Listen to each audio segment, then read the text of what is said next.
యేసు లోక రక్షకుడు, యేసు పాప విమోచకుడు,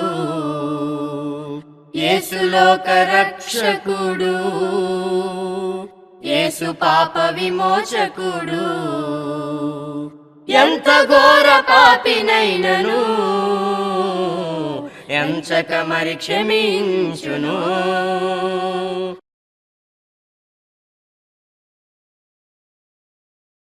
ప్రభునందు ప్రియమైనటువంటి ప్రియ సోదరి సహోదరులకు రక్షకుడైనటువంటి క్రీస్తు యేసు నామములో నా వందనాలు తెలియజేస్తూ ఉన్నాను. దేవుని యొక్క మహా దయను బట్టి, కృపను బట్టి ఈ పరిచర్య ద్వారా, ఆత్మీయ జీవితమైనటువంటి కార్యక్రమాల ద్వారా దేవుని గూర్చినటువంటి సంగతులు మనం వినడానికి, నేర్చుకోవడానికి దేవుడు నన్ను ప్రేమించి నాకు ఇస్తున్న ఈ అవకాశాన్ని బట్టి ముందుగా దేవునికి నేను కృతజ్ఞతలు, స్తోత్రాలు చెల్లిస్తూ ఉన్నాను. అలాగే ప్రేమతో ఈ కార్యక్రమాలని చూస్తున్నటువంటి మీకు, వింటున్నటువంటి మీకు నా హృదయపూర్వకమైనటువంటి వందనాలు. ఈ సమయంలో చెప్పబడుతున్నటువంటి మాటలు మీ ఆత్మీయ జీవితానికి మేలుకరంగాను, రక్షణ దీవెనకరంగా ఉంటున్నాయని మేము ఆశిస్తూ ఉన్నాం. ఈ సమయంలో దేవుని యొక్క వాక్యం నుండి ప్రభునందు ప్రియులారా కొన్ని సత్యాల్ని మనము ఆలోచన చేద్దాం. యేసుక్రీస్తుని గూర్చినటువంటి సంగతి మనం గమనిద్దాం. ఈనాడు యేసుక్రీస్తుని గూర్చి లోకము ఏమి అర్థం చేసుకుంటుంది అనేటువంటి విషయాన్ని గమనిద్దాం. ప్రభు అయినటువంటి యేసుక్రీస్తు వారు భూమి మీద ఉన్నటువంటి దినాల్లోనే ఈ యొక్క సంగతిని అడగటం జరిగింది. ఆనాటి సమాజము, శాస్త్రులు, పరిచయమైనటువంటి వారు యేసుక్రీస్తుని గురించి సరైనటువంటి స్పష్టత లేనటువంటి వారుగా వారు కనపడుతూ ఉంటారు. ప్రభువైన యేసు భూమి మీద ఉన్నటువంటి దినాల్లో మత్తయి సువార్త 22వ అధ్యాయము 41, 42 కూడా చదువుదాం. ఒకప్పుడు పరిచయులు కూడి ఉండగా యేసు వారిని చూసి, క్రీస్తుని గూర్చి మీకేమీ తోచుచున్నది అని ప్రశ్న వేశారు. అంటే క్రీస్తుని గూర్చి మీకేమీ తెలుస్తుంది, ఏం అర్థం చేసుకున్నారు అని వారిని అడిగినప్పుడు వారు అందుకు వాళ్ళు ఏం చెప్పారంటే దావీదు కుమారుడని వాళ్ళు చెప్పారు. ప్రభునందు ప్రియులారా, అందుకు యేసు ప్రభు వారితో ఏమన్నారంటే, అందుకు ఆయన అలాగైతే నేను నీ శత్రువులను పాదముల క్రింద ఉంచే వరకు నువ్వు నా కుడిపార్శ్వమున కూర్చుండమని ప్రభువు నా ప్రభుతో చెప్పెను అని దావీదు ఆయన ప్రభువని ఆత్మ వలన చెప్పుచున్నాడు. దావీదు ఆయన ప్రభు అని చెప్పిన ఎడల ఆయన ఎలాగో అతని కుమారుడగినని వారిని అడుగుగా. ఇప్పుడు ఇక్కడ సందర్భం ఇది శాస్త్రంలో ఉన్నటువంటి, పరిచయంలో ఉన్నటువంటి సందర్భంలో మరి యేసు ప్రభువాన్ని చూసి క్రీస్తుని గూర్చి మీకు ఏం తోస్తుంది అని అడిగినప్పుడు వారు దావీదు కుమారుడు అని చెప్పడం జరిగింది. అయితే పరిశుద్ధ గ్రంథము క్రీస్తుని గూర్చి మనకేం తెలియజేస్తుంది? ఈ సత్యాల్ని, కొన్ని విషయాలు మనం ఈ సమయంలో ఆలోచన చేద్దాం. యేసు ప్రభువారు భూమి మీద మానవుడిగా సంచరించినటువంటి దినాల్లో 12 మందిని ఆ శిష్యుల్ని ఏర్పాటు చేసుకుని వాళ్ళకి అపోస్తులు అని పేరు పెట్టడం జరిగింది. అపోస్తులు అనగా ప్రభువు చేత పంపబడిన వారని అర్థము. కనుక ఆ 12 మందిని ఒక దినాన్న ఆయన ఒక ప్రశ్న వేశారు. మత్తయి రాసినటువంటి సువార్త 16వ అధ్యాయము 13 నుండి 16 వచ్చిన భాగాలు చూసినప్పుడు, యేసు ఫిలిప్పుదైన కైసరు ప్రాంతములకు వచ్చి మనుష్య కుమారుడు ఎవడని జనులు చెప్పుకొనుచున్నారని తన శిష్యులను అడుగుగా, అక్కడ పరిచయులను అడిగాడు ఆయన. వారి క్రీస్తుని గురించి ఏం తోస్తుందంటే దావీదు కుమారుడని చెప్తూ ఉన్నారు వాళ్ళు. తర్వాత ఆయన వెంబడించినటువంటి 12 మంది శిష్యుల్ని అడిగాడు ఆయన. అయితే ముందు వారిని అడగలేదు, కానీ మనుష్య కుమారుని గూర్చి ఈ జనులు ఏమనుకుంటున్నారు, మీరేమిన్నారు వాళ్ళ దగ్గర అని వారిని అడిగినప్పుడు వారు చెప్తున్నటువంటి సమాధానము, వారు కొందరు బాప్తిసమిచ్చి యోహాననియు, కొందరు ఏలియానియు, కొందరు ఇర్మియానియు, లేక ప్రవక్తల్లో ఒకడనియు చెప్పుకొనుచున్నారనిరి. ప్రజల్లో ఏమర్థమైందంటే మనిషి కుమారుని గురించి ఏమి అర్థం చేసుకున్నారంటే బాప్తిసం ఇచ్చేటువంటి యోహాను అని చెప్తున్నారు. ప్రభునందు ప్రియులారా, బాప్తిసం ఇచ్చేటువంటి యోహాను యేసు ప్రభు పుట్టేటప్పటికి ఆయన ఉన్నాడు. 6 నెలల ముందుగా ఆయన పుట్టినటువంటి వాడు. యేసు ప్రభు భూమి మీద మానవుడిగా ఉన్నటువంటి దినాల్లో, శరీరంతో ఉన్న దినాల్లో బాప్తిసం ఇచ్చి యోహాను దగ్గరికి వెళ్ళి యేసు ప్రభు వారు బాప్తిసం పొందడం జరిగింది. కాబట్టి బాప్తిసం ఇచ్చేటువంటి యోహాను యేసు ప్రభుని చూశారు. యేసు ప్రభు బాప్తిసం ఇచ్చే యోహాను చూశారు. కానీ ఈయన్ని గూర్చి ఆనాటి లోకం ఏమర్థం చేసుకుందంటే బాప్తిస్మం ఇచ్చే యోహాను, ఇది చాలా తప్పుగా అర్థం చేసుకున్నారు. వాళ్ళ కళ్ళ ముందు బాప్తిస్మం ఇచ్చే యోహాను ఉన్నాడు అంటే అవగాహన లేకుండా, ఆలోచన లేకుండా మాట్లాడేటువంటి వారు కొందరు ఉన్నారనేటువంటి విషయాన్ని అక్కడ గమనించాలి.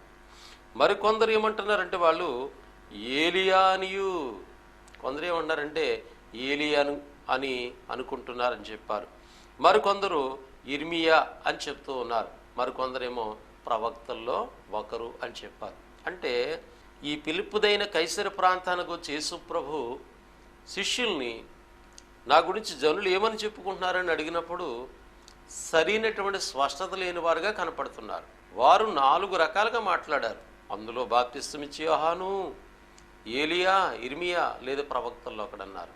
కానీ ఇప్పుడు యేసు ప్రభు వారు తన శిష్యులను అడిగారు, మరి సరే వాళ్ళ సంగతి అట్టి అలా ఉంచండి, వారు నన్ను సరిగా అర్థం చేసుకోలేదు, మరి మీరైతే ఏమనుకుంటున్నారు అని ప్రశ్న వేసినప్పుడు 15వ వచన భాగం, అందుకు ఆయన మీరైతే నేను ఎవడని చెప్పుకొనుచున్నారని వారిని అడిగాను. అందుకు సీమోను పేతురు, నీవు సజీవుడగు దేవుని కుమారుడువైన క్రీస్తువని చెప్పాను.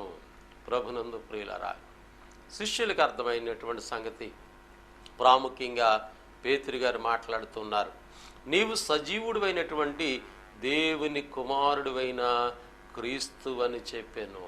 అందుకు యేసు, సీమోను బరయోనా, నువ్వు ధన్యుడువు, పరలోకమందున నా తండ్రి ఈ సంగతి నీకు బయలుపరచనే కానీ నరులు నీకు బయలుపరచలేదు.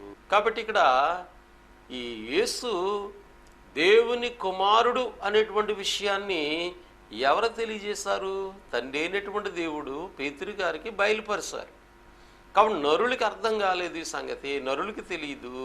కాబట్టి ఇక్కడ క్రీస్తుని గూర్చి మనకేమర్థం అవ్వాలంటే ఆయన దేవుని కుమారుడు, దైవ కుమారుడు అనేటువంటి విషయాన్ని మనం గమనించాలి. కాబట్టి క్రీస్తుని గూర్చి సరైనటువంటి స్పష్టత కలిగిన వారుగా ఉండాలి. కనుక మొదటి మాటగా మనం గమనిస్తున్నాం, క్రీస్తు ఎవరంటే దేవుని కుమారుడు. దేవుని కుమారుడు అనగా పరిశుద్ధ గ్రంథం చెప్తుంది, యోహాను సువార్త 5వ అధ్యాయం 18వ వచన భాగంలో ప్రభు అయినటువంటి యేసుని ఆనాటి సమాజం ఇలాగా ఆలోచన చేస్తుంది. ఆయన విశ్రాంతి దినాచారం మీరుట మాత్రమే కాక దేవుడు తన సొంత తండ్రిని చెప్పి తను దేవునితో సమానునిగా చేసుకున్నాడు గనుక ఇందు నిమిత్తం యూదులు ఆయనను చంపవలని మరి ఎక్కువగా ప్రయత్నం చేస్తారు.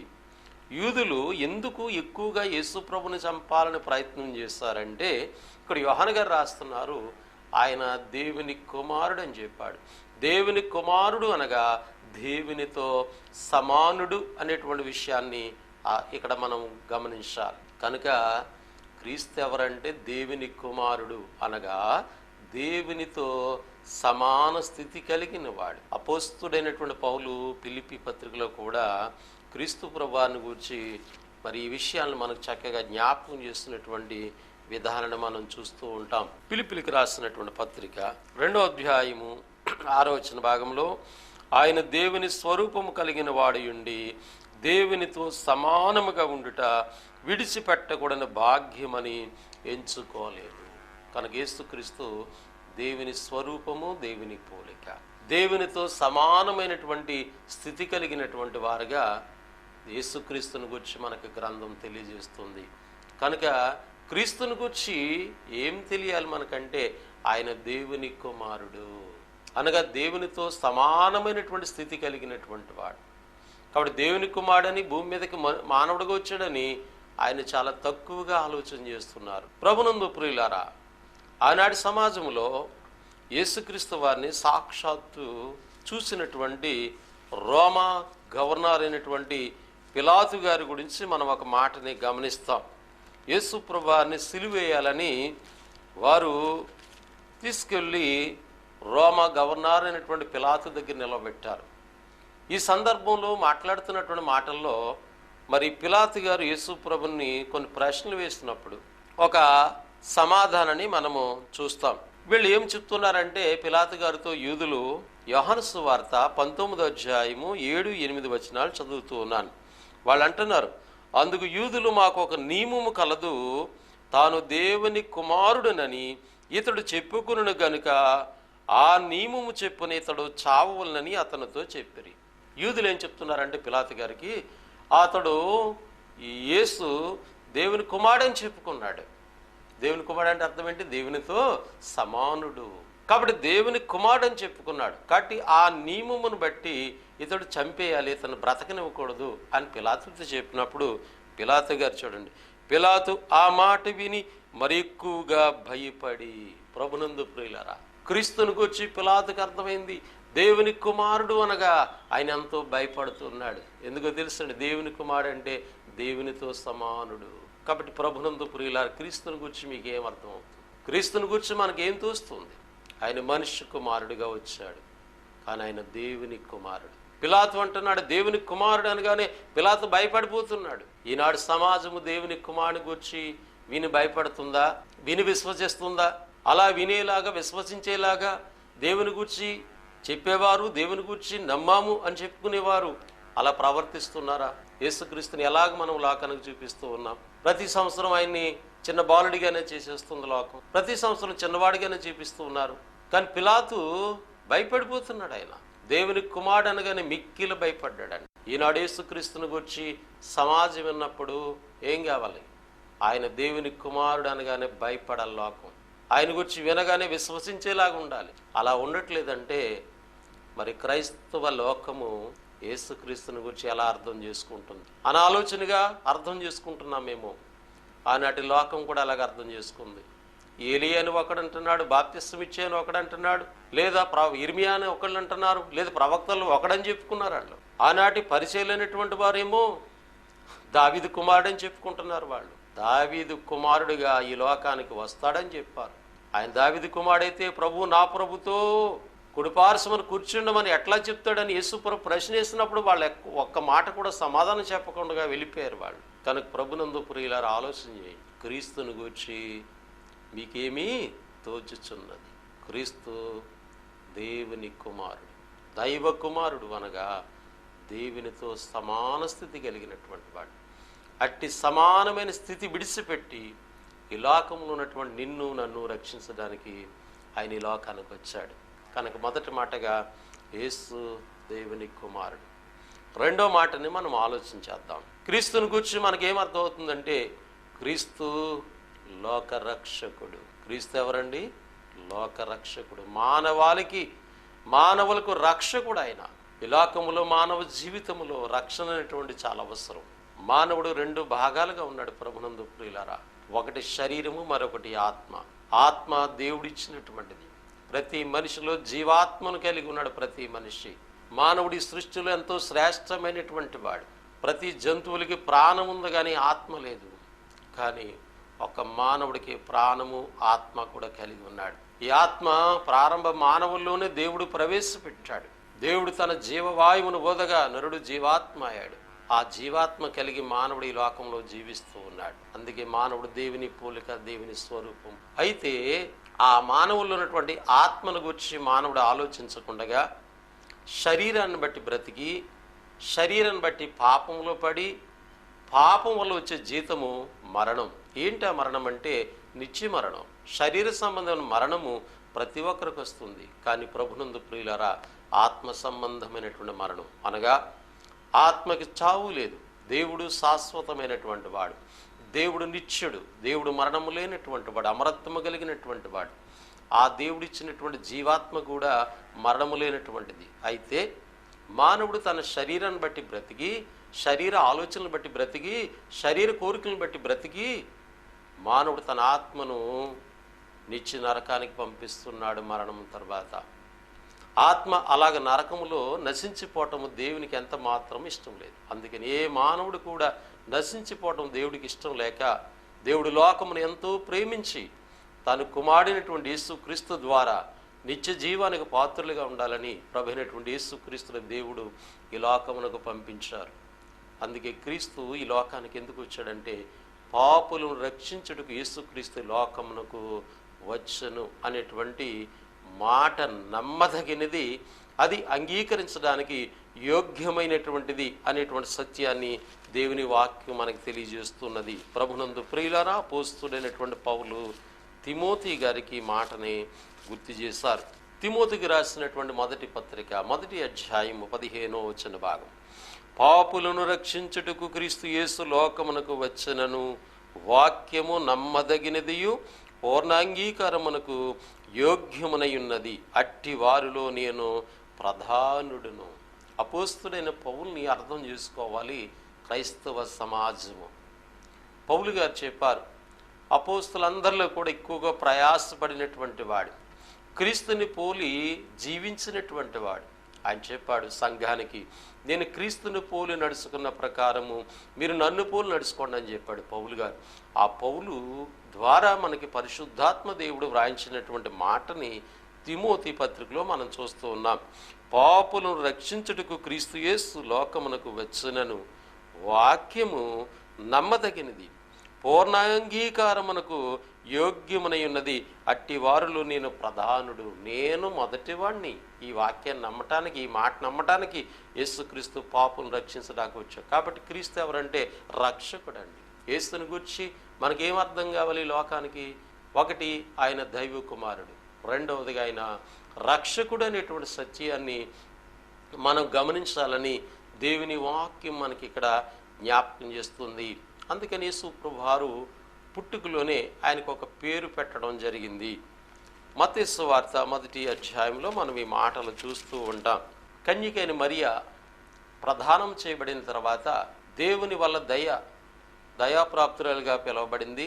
కన్యకైన మరియా గర్భాన లోకరక్షకుడైనటువంటి యేసుక్రీస్తు వారు రావాలన్న దేవుని యొక్క సంకల్పము కనుక దూత ద్వారా ఆమెకు బోధించబడింది. పరిశుద్ధాత్మ ద్వారా నువ్వు గర్భం ధరిస్తావని చెప్పడం జరిగింది. ఆమె గర్భం ధరించింది. అయితే అప్పటికి ఆమె ప్రదానం చేయబడింది కనుక యోసేపు ఈ సంగతుల గురించి ఆలోచన చేస్తూ ఉన్నాడు. ఏమని? యూదుల్లో ఉన్నటువంటి ఆచారం ఏంటంటే, ఈ వివాహము కాకుండా ఏ స్త్రీ అయినా ఏ కన్యకైనా పాపం చేసినట్లయితే ఆమెను రాళ్లతో కొట్టి చంపేయాలి. అలాంటి పరిస్థితుల్లో ప్రదానం చేయబడినటువంటి ఈమె గర్భవతి అని తెలిస్తే ఎంత ప్రమాదము. కనుక దీని గురించి యోసేపు ఆలోచన చేస్తున్నాడు. ఆయన నీతిమంతుడని వ్రాయబడింది. ఈమెను ఎలాగా రహస్యంగా విడనాడాలి, ఆమెను అవమానపరచకూడదు అనుకున్నాడు. రహస్యంగా విడనాడదాం అనుకున్నాడు. ఆలోచిస్తూ ఉన్నాడు. దేవుడు తన దూతను పంపించి ఆయనకి సంగతి చెప్పడం జరిగింది. అప్పుడు ఆమెను చేర్చుకుని ఆ కుమారుని కనే వరకు ఎంతో భద్రంగా చూశాడు. అయితే దూత యోసేపుతో ఏం చెప్పబడిందంటే, ఆయనకి యేసు అని పేరు పెట్టుదువు. ఎందుకనంటే తన ప్రజలను ఆయన వారి పాపం నుండి రక్షిస్తాడనే మాట చెప్పబడింది. మత్తయి సువార్త 1వ అధ్యాయం 21వ వచన భాగం. ఆమె ఒక కుమారుని కనును, తన ప్రజలను వారి పాపము నుండి ఆయనే రక్షించును గనుక ఆయనకి యేసు అని పేరు పెట్టుదువు. యేసు అన్న కాడ 2వ నెంబర్ వేయబడింది. అది మనం చదివినట్లయితే యేసు అను శబ్దమునకు రక్షకుడు అని అర్థం. యేసు అనేటువంటి మాట శబ్దం ఉంది కదా, ఈ శబ్దానికి అర్థం ఏంటంటే రక్షకుడు. కాబట్టి యేసు అనేటువంటి శబ్దం రక్షకుడు అని అర్థం. ఆయన ఎవరు? క్రీస్తు. యేసు ఎవరండి? క్రీస్తు. అందుకే క్రీస్తుని గురించి మీకు ఏం తోస్తుంది? క్రీస్తు ఎవరు? పరలోక నివాసి, దేవునితో సమానమైన స్థితి కలిగినటువంటి వాడుగా పరలోకం ఉన్నటువంటి ఆయన. కనుక యేసు అనగా రక్షకుడు. బాప్తిస్మం ఇచ్చేటువంటి యోహాను ఆ దినాల్లో ఉన్నాడు. యేసుప్రభుని వెంబడించినటువంటి శిష్యుల్లో కూడా కొందరు యోహాను గారి శిష్యులే యేసుప్రభు శిష్యులు అయ్యారు. ఒక దినాన్న యేసుప్రభు అలా నడుచుకుంటూ వెళుతూ ఉన్నారు. యోహాను సువార్త 1వ అధ్యాయం 29వ వచన భాగంలో, మరునాడు యోహాను యేసు తన యొద్దకు రాగా చూసి, ఇదిగో లోక పాపమును మోసుకుని పోవు దేవుని గొర్రెపిల్ల. లోక పాపమును మోసుకుని పోవు దేవుని గొర్రెపిల్ల. ఆయన దీనస్థితి కలిగి గొర్రె స్వభావం కలిగి మన కొరకు బలి అవ్వటానికి వచ్చాడండి. ఈనాడు బయట గొర్రెలంటే చాలా హేళనగా మాట్లాడుతూ ఉన్నారు, చాలా రకరకాలుగా అపహాస్యం చేస్తూ ఉన్నారు. వాళ్ళ దుష్టుడికి దేవుని కూర్చున్న సంగతులు అర్థం కాదు. ఆ దుష్టుల ఆలోచనలోకి మనం వెళ్ళకూడదు. వాడి పాపి, ఆ పాపి మార్గంలోకి మనం వెళ్ళకూడదు. పాపి రక్షించబడాలన్న దేవుని ఉద్దేశం తప్ప నీవు నేను పాపిగా ఉండాలన్న దేవుని ఉద్దేశం కాదు. వాడు దుష్టుల ఆలోచనలు, ఆ దుష్టులతో మాట్లాడడానికి, దుష్టులతో వాదించడానికి, ఆ దుష్టుల మార్గంలోకి వెళ్ళిపోయి మనం క్రీస్తుని గురించి ఎటువంటి అవగాహన ఆలోచన కలిగి ఉన్నాం. లోకానికి ఏం చెప్తున్నాం మనం? కనుక ఆలోచన చేయండి ప్రభునందు ప్రియులారా. లోక పాపమును మోసుకుని, మానవుల యొక్క పాపమును మోసుకుని పోయి ఒక గొర్రె పిల్లగా ఈ లోకానికి వచ్చి ఆయన వధింపబడ్డాడు. ప్రభునందు ప్రియులారా, మనకి యేసుని గూర్చి, క్రీస్తుని గూర్చి నీకేం అర్థమవుతుంది, నాకేమర్థమవుతుందంటే క్రీస్తు లోకరక్షకుడు అనే సత్యాన్ని మనం గమనించాలి. ఇంకా క్రీస్తుని గూర్చి పరిశుద్ధ గ్రంథం మనకి ఏం చెప్తుంది? ఆయన లోకరక్షకుడికి ఈ లోకానికి వచ్చి మానవుల యొక్క పాపం నిమిత్తము ఆయన సిలువకి అప్పగించబడ్డారు, చనిపోయారు, సమాధిపడ్డారు. తిరిగి 3వ దినాన్న ఆయన లేచారు. లేచిన తర్వాత దేవుడు ఆయన్ని ఏ విధంగా నియమించాడనేటువంటిది కూడా మనకు అర్థం కావాలి. ఎఫెసీ పత్రిక 1వ అధ్యాయము 20వ వచనాన్ని చదువుతున్నాను. ప్రభునందు ప్రియులారా, ఆయన బలాతిశయము చేత క్రీస్తును మృతుల్లో నుండి లేపి సమస్తమైన ఆధిపత్యము కంటేను, అధికారము కంటేను, శక్తి కంటేను, ప్రభుత్వము కంటేను యుగమందు మాత్రమే గాక రాబోవు యుగమందును పేరు పొందిన ప్రతి నామము కంటేను ఎంతో హెచ్చుగా పరలోకమందు ఆయనను తన కుడిపార్శ్వమున కూర్చుండబెట్టుకుని ఉన్నాడు. తండ్రి అయినటువంటి దేవుడు తన కుమారుణ్ణి ఈ లోకానికి పంపించాడు. తన కుమారుని లోకానికి రక్షకుడిగా నియమించాడు. ఆ మానవుల యొక్క రక్షణ కొరకు ఆయన్ని సిలువకు అప్పగించారు.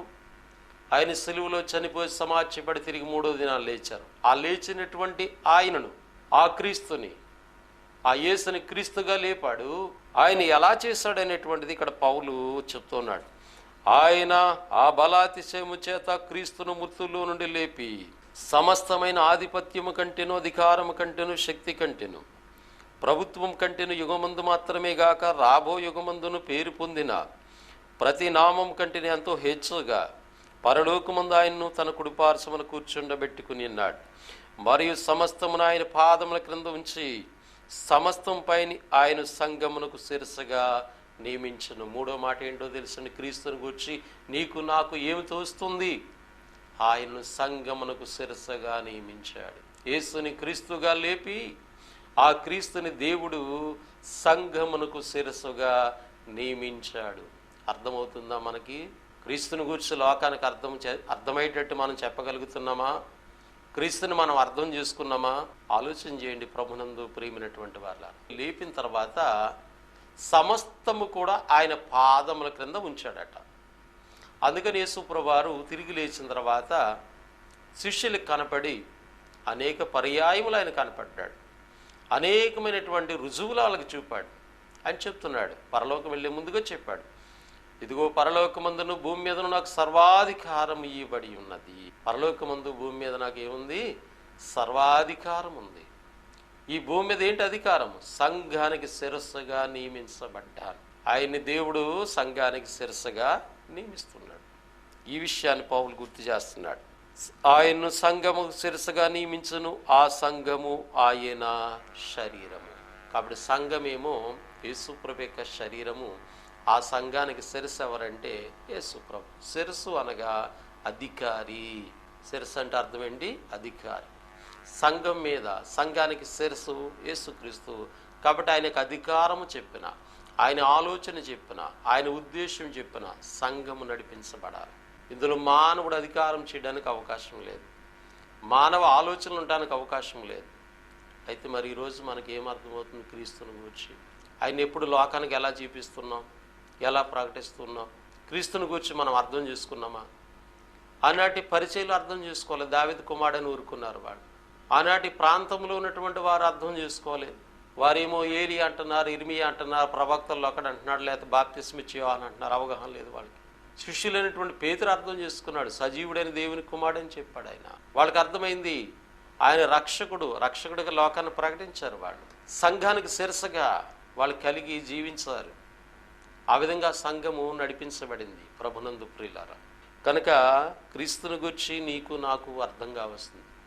మూడో మాటగా మనం చూస్తున్నాం, ఆయన సంఘమునకు శిరస్సుగా నియమించబడ్డాడు. ఆ సంఘము ఆయన యొక్క శరీరమై ఉన్నది. ఆ సంఘము కొరకే ఆయన ప్రాణము పెట్టాడనే విషయాలు కూడా దైవ గ్రంథం మనకు చెప్తుంది. ఎఫెసీ పత్రిక 5వ అధ్యాయం 26-27 వచనాలు. అటువలి క్రీస్తు కూడా సంఘమును ప్రేమించి అది కలంకమైనను ముడతైనను అటుది మరి ఏదైనను లేక పరిశుద్ధమైనదిగాను నిర్దోషమైనదిగాను మహిమగల సంఘముగాను ఆయన తన ఎదుటి దాన్ని నిలబెట్టుకుని వలని వాక్యముతో ఉదక స్నానము చేత దాన్ని పవిత్రపరిచి పరిశుద్ధపరచుడికి దాని కొరకు తను తాను అప్పగించుకున్నాడు. ఆయన మరణం యొక్క ఉద్దేశం ఏంటంటే సంఘము ఏ విధంగా ఉండాలి, ఎటువంటి పరిశుద్ధత పవిత్రత కలిగి ఉండాలనే దాని కొరకు, ఆ విధంగా సంఘమును ఏర్పాటు చేయడం కొరకు ఆయన అప్పగించబడ్డాడు. తను తాను బలిగాను అర్పణగాను అప్పగించుకున్నాడు అనేటువంటి విషయాన్ని అపోస్తుడైనటువంటి పౌలు మనకి